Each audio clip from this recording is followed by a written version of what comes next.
Tugasku menemanimu.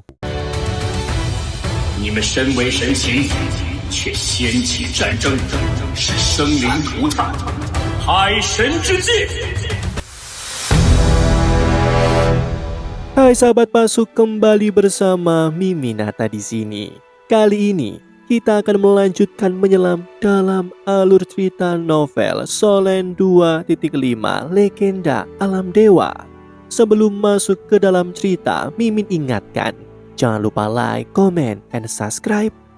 Tanpa berlama-lama, Solen 2.5 Legenda Alam Dewa. Mari kita lanjutkan.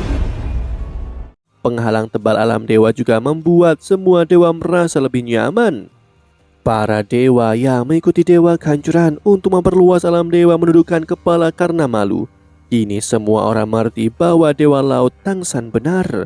Firasatnya benar. Adakah eksistensi yang dapat menyebabkan lebih banyak bencana daripada aliran ruang dan waktu yang bergejolak?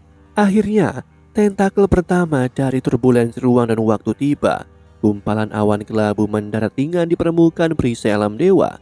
Seketika, seluruh alam dewa bergetar hebat, tetapi di bawah perlindungan kekuatan penciptaan, sabuk awan itu dengan cepat runtuh dan lenyap.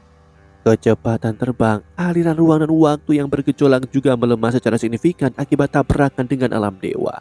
Cahaya keemasan melesat keluar dari puncak komite alam dewa dan berubah menjadi topeng raksasa menyelimuti semua dewa yang berkumpul di sekitar komite alam dewa. Dalam jangkauan ini, kekuatan mengerikan yang sebelumnya seolah mendistorsi ruang dan waktu langsung terblokir sepenuhnya. Kau tidak akan membantu mereka, bisik Showu di samping Tangsan. Tangsan menggertakkan gigi dan menggelengkan kepalanya. Belum waktunya. Ya, sekarang bukan waktunya. Kekuatan penciptaan masih punya waktu sebelum runtuh saat ini. Jika kekuatan para dewa dimobilisasi untuk melawan arus ruang dan waktu yang bergejolak di luar, kekuatan itu akan tumpang tindih dengan kekuatan penciptaan, mengakibatkan pemborosan kekuatan ilahi. Jika atas dasar niat seorang teman, Tangsan tentu saja harus melancarkannya sekarang, namun ia tidak bisa. Ia bukan hanya teman dewa kehancuran dan dewi kehidupan, tetapi juga penguasa alam dewa. Ia harus mengabdi kepada seluruh alam dewa. Sekalipun ia berdarah dingin, ia harus mengerahkan seluruh kekuatan ilahi di hadapannya semaksimal mungkin. Hanya dengan cara inilah ia mungkin dapat mempertahankan alam dewa. Dengungan itu berubah menjadi raungan. Di luar topeng komite alam dewa, di luar perisai komite alam dewa bergetar hebat. Pada saat yang sama, tanah mulai retak, gunung-gunung mulai runtuh dan danau-danau meluap. Seluruh alam dewa bergejolak hebat. Inilah malapetaka di alam dewa yang bahkan ditakuti oleh para raja dewa. Jika tidak, bagaimana mungkin mereka begitu mendesak? Untungnya, kekuatan pelindung dari kekuatan penciptaan sangatlah kuat dan alam dewa menyusut seiring waktu. Kalau tidak, dia sendiri akan khawatir. Itu adalah cambuk. Ya, cambuk awan dari distorsi ruang dan waktu. Cahaya merah muda itu semakin kuat, berusaha sekuat tenaga menahan kerusakan akibat turbulensi ruang dan waktu. Meskipun bagian dalam alam dewa berguncang, kerusakannya ternyata tidak terlalu parah. Namun Tangsan yang merupakan inti dari komite alam dewa tampaknya semakin serius. Warna merah muda cerah itu dipertahankan sepenuhnya dengan mengorbankan kekuatan ilahi dari dewa kehancuran dan dewi kehidupan. Terlebih lagi, mereka tidak akan bertahan lama. Dampak kekuatan ruang dan waktu hampir berada di depan seluruh alam dewa dan itu tidak dapat dihindari. Awalnya Tangsan masih memiliki ide untuk berjaga-jaga. Jika itu hanya gesekan dari luar, akan relatif lebih mudah untuk melawan. Tetapi sekarang tampaknya bencana ini, mereka benar-benar ingin menanggungnya. Tidak ada kemungkinan lain. Cahaya merah muda semakin kuat dan cambuk awan terus-menerus terkikis oleh kekuatan penciptaan ini. Tampaknya kekuatan terluar dari turbulensi ruang dan waktu secara bertahap hancur dan volume keseluruhan juga mulai menyusut. Tetapi alam dewa berdiri diam di bawah dampaknya. Tampaknya tidak begitu sulit untuk melawan. Namun ketika cahaya merah muda menjadi lebih kuat hingga ekstrim, cahaya itu akhirnya mulai membusuk di langit. Dua titik cahaya tiba-tiba muncul seperti meteor yang mengejar bulan jatuh ke tanah. Perisai komite alam dewa sama sekali tidak berpengaruh pada kedua titik cahaya ini. Dua titik cahaya itu langsung menembus penghalang, bahkan menembus puncak komite alam dewa dan tepat berada di depan Tangsan. Titik cahaya itu mendarat di telapak tangan Tangsan. Lingkaran mata Tangsan langsung memerah. Ia menggeretakkan giginya dan dengan paksa menahan diri untuk tidak meneteskan air mata. Yang jatuh ke telapak tangannya adalah dua kristal bening. Satu berbentuk bintang berujung 8 dan di dalamnya tampak awan ungu hitam yang tak berujung berfluktuasi dengan hebat, seolah-olah mengandung kekuatan kehancuran yang sangatlah besar. Satu lagi berbentuk setetes air, segar dan hijau, dan dengan melihatnya dapat merasakan vitalitas yang sangat besar di dalamnya. Ketika kedua kristal ini jatuh ke tangan Tangsan, seluruh komite alam dewa sedikit terguncang dan fluktuasi kekuatan suci yang dilepaskannya 2 kali lebih kuat dari sebelumnya.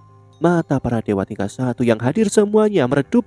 Meskipun mereka tidak tahu apa itu dan belum pernah melihatnya sebelumnya, mereka bisa menebaknya. Ya, benih-benih itu, benih yang ada di awal alam dewa, benih kehidupan dan benih kehancuran yang merupakan fondasi alam dewa saat pertama kali ada. Reinkarnasi dewa kehancuran dan dewi kehidupan juga berarti bahwa hidup mereka telah berakhir. Kami sudah melakukan apa yang bisa kami lakukan. Apa yang membuatmu sedih? Kami akan kembali 10.000 tahun lagi. Suara dingin itu bergema di udara tetapi masih penuh dengan dominasi. Dewa kehancuran. Para dewa menatap kedua benih di tangan Tangsan dengan takjub. Bahkan Tangsan sendiri pun melakukan hal yang sama. Lagi pula benih alam dewa belum pernah dilihat oleh dewa. Kesadaran dewa kehancuran dan dewi kehidupan masih ada. Ini sungguh bagus, mengejutkan. Maafkan aku. Kata-kata itu terucap lagi dengan dingin, masih penuh keagungan. Namun sesaat kemudian dewa kehancuran sudah menangis. Seluruh alam dewa bergetar hebat.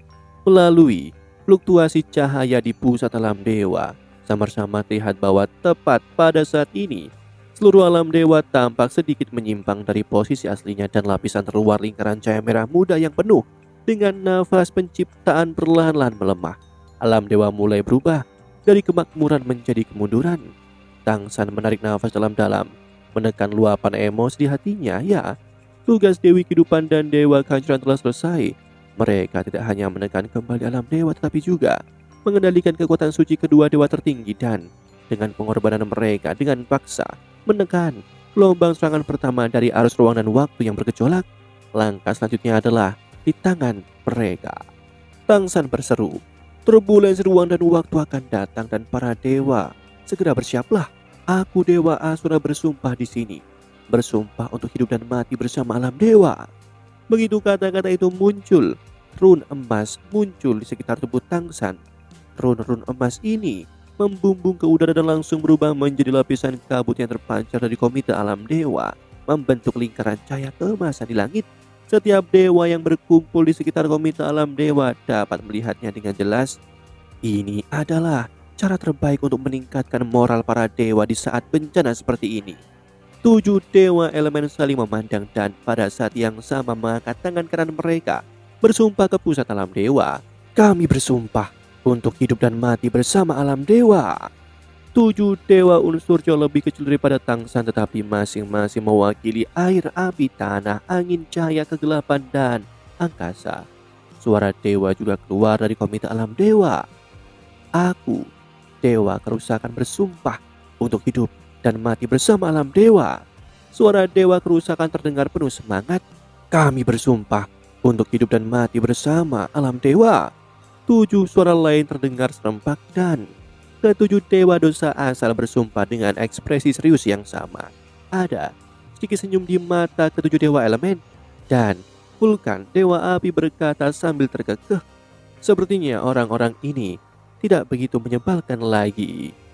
Tubuh yang marah itu menjadi murka. Dewa kemurkaan mencela, siapa yang kau bicarakan? Dewa api tertawa dan berkata, jika kau tidak bisa menerimanya, mari kita bertarung 1 lawan 1. Tapi sekarang kau adalah saudaraku. Dewa murka membeku sesaat sebelum mengerutkan bibirnya. Siapa saudaramu? Aku akan berurusan denganmu nanti. Rong Nianping menghela nafas dan berkata, "Lepaskan aku, Tangsan, aku telah ditipu olehmu."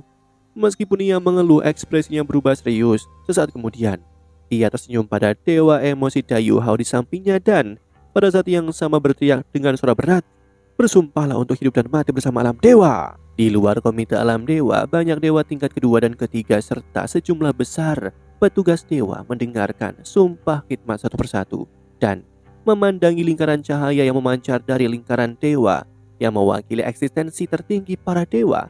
Tiba-tiba, darah para dewa itu di tubuh mereka masing-masing mulai mendidih. Di alam dewa mereka telah menjalani terlalu banyak hari yang nyaman dan sekarang saatnya membakar semangat mereka. Bersumpah untuk hidup dan mati bersama alam dewa. Seruan penuh semangat mulai bergema di sekitar komite alam dewa dan lingkaran cahaya yang lebih kuat dan lebih lemah mulai bermunculan. Dan tepat saat lingkaran cahaya itu bermunculan, seluruh alam dewa juga mulai sedikit bergetar. Fluktuasi merah muda penciptaan yang awalnya dibawa oleh Dewi Kehidupan dan Dewa Kehancuran perlahan meresap ke tanah alam dewa dan dengungan serta getaran seluruh alam dewa tiba-tiba menjadi stabil. Pada saat ini, cahaya keemasan yang cemerlang memancar dari menara di puncak komite alam dewa melesat ke udara dengan berani, menerangi seluruh alam dewa. Perisai emas para dewa terpampang jelas di hadapan setiap dewa. Segera setelah itu, untaian cahaya keemasan memancar dari komite alam dewa bagaikan benang dan terhubung ke masing-masing dewa. Para dewa duduk bersila tanpa ragu, menuangkan kekuatan suci mereka ke dalam benang emas tanpa ragu. Seketika, cahaya komite alam dewa menjadi lebih terang dan seluruh alam dewa dengan upaya bersama para dewa berubah menjadi bola cahaya keemasan yang besar. Terdengar gemuruh terus-menerus dan warna keemasan yang kuat bersinar di alam semesta dengan paksa menahan dampak dahsyat dan mengerikan dari aliran ruang dan waktu. Ya, dari turbulensi ruang dan waktu yang mengerikan. Namun, alam dewa tidak lagi bergetar dan diam. Inilah kekuatan para dewa dan inilah keyakinan para dewa. Para dewa yang bekerja sama menjadi tak tertembus setelah alam dewa dipadatkan kembali ke ukuran aslinya. Dipimpin oleh Tangsan, semua dewa tingkat 1 mengelilinginya, terus-menerus menyuntikkan kekuatan ilahi mereka sendiri ke pusat alam dewa, dan Tangsan adalah pengendali utama seluruh konfrontasi. Pada saat ini tubuhnya juga telah sepenuhnya berubah menjadi emas dan cahaya keemasan terus-menerus berkelap-kelip di udara. Setiap kali berkedip, udara akan sedikit berputar namun cahaya keemasan di tubuhnya juga semakin kuat. Chowu tidak bersumpah dengan Tangsan karena itu sama sekali tidak perlu. Jika Tangsan mati, bagaimana mungkin dia bisa hidup sendiri? Tepat di belakang Tangsan, dia terus-menerus menyuntikkan kekuatan sucinya ke tubuh Tangsan. Bersama-sama, arus turbulensi ruang dan waktu telah sepenuhnya melekat pada alam dewa saat ini dan arus turbulensi yang mengerikan itu dengan panik mengurai perlindungan luar alam dewa. Arus turbulensi ruang dan waktu telah sepenuhnya melekat pada alam dewa pada saat ini dan arus turbulensi yang mengerikan itu dengan panik mengurai perlindungan luar alam dewa. Mencoba untuk menguraikannya, menembusnya serta menghancurkannya. Namun alam dewa begitu ulet. Lapisan-lapisan perisai kekuatan pikiran hancur tetapi mereka segera diisi ulang oleh kekuatan ilahi yang kuat. Namun guncangan perisai alam dewa secara bertahap mendekati inti turbulensi ruang dan waktu dan kedipan menjadi semakin intens. Ekspresi Tangsan serius. Sebagai pengendali utama, hanya dia yang tahu persis seperti apa situasi saat ini. Namun dia tidak punya jawaban. Dia juga tidak tahu apakah alam dewa dapat lolos dari bencana ini karena sulit untuk menilai situasi di depannya. Ya, turbulensi ruang dan waktu ini benar-benar kuat, tetapi juga sangat tidak stabil. Pada awalnya, cambuk awan sangat kuat dan hampir menghabiskan kekuatan dua raja dewa untuk menghancurkan cambuk awan luar.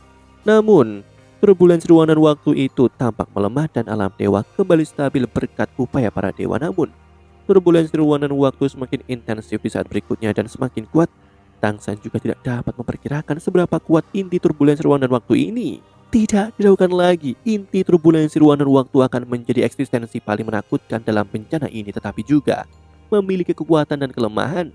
Seberapa kuatkah itu nantinya? Mereka tidak tahu. Jika terlalu kuat, alam dewa niscaya akan hancur. Jika relatif lemah, alam dewa mungkin masih bisa bertahan. Demikianlah alur cerita novel Solen 2.5 Legenda Alam Dewa untuk hari ini. Sebelum Mimin akhiri, Mimin ingatkan jangan lupa like, comment, and subscribe. Karena tugasku kan selalu menemanimu.